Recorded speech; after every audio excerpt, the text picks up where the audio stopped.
Balangir DHH आ medical college hospital review कराइला तो video viral होता गोटे वयोज्येष्ठ लोक स्त्री को लेकर जाऊँच हाथ में उठे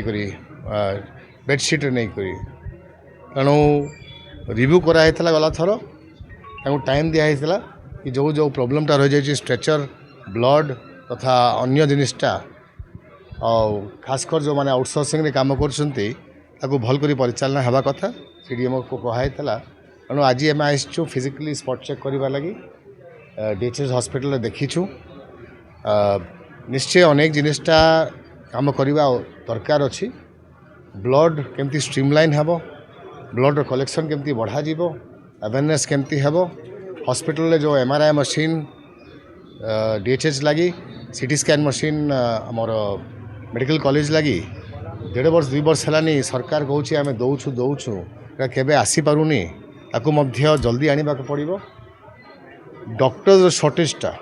क्रॉनिक शॉर्टेज अच्छी ये ओपीडी जगार 4टा मात्र डॉक्टर अच्छा तेणु मेडिसिन बोर्ड रे तेणु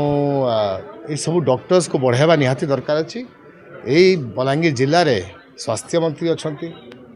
आमर उपमुख्यमंत्री अच्छा तेणु जदि बलांगीर जिले में यही प्रकार स्वास्थ्य सुविधा थी तो बाकी ओडिशा रे कौन होते निजे आप चिंता कर तेणु ताकू नहीं करी आज आउ थे रिव्यू कराऊँगी जहाँ भी त्रुटि बाहर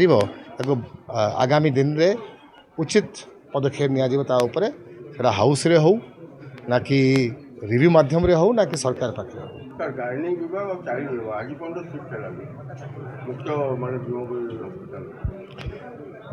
गायनिक और चाइल्ड विभागटा मेडिकल कॉलेज को शिफ्ट हेबा थिला गोटे एमसीएच बिल्डिंग ये कराइला जब बापा यू सिंधु थे परंतु आम देखुछु मेडिकल कॉलेज हॉस्पिटल पूरापूरी हिसाब से आरंभ हो पारुनी 1.5 वर्ष लगला ये सरकार को बेड किणवा लगी बेड प्लेसमेंट करवा लगी अधा इन्स्ट्रुमेंटा पाखे अच्छी अधा नहीं न तेणु ये प्रकार अवस्था जिनिसटा चली गोटे सैड जिनिसटा अनफॉर्चुनेट हैपनिंगटा आमती आम जदि बेसिक हेल्थ सर्विसेज दे पारिबानी आम बलांगीर जिले में डिस्ट्रिक्ट हेडक्वार्टर रे तेणु लोक सुरक्षा कौन कर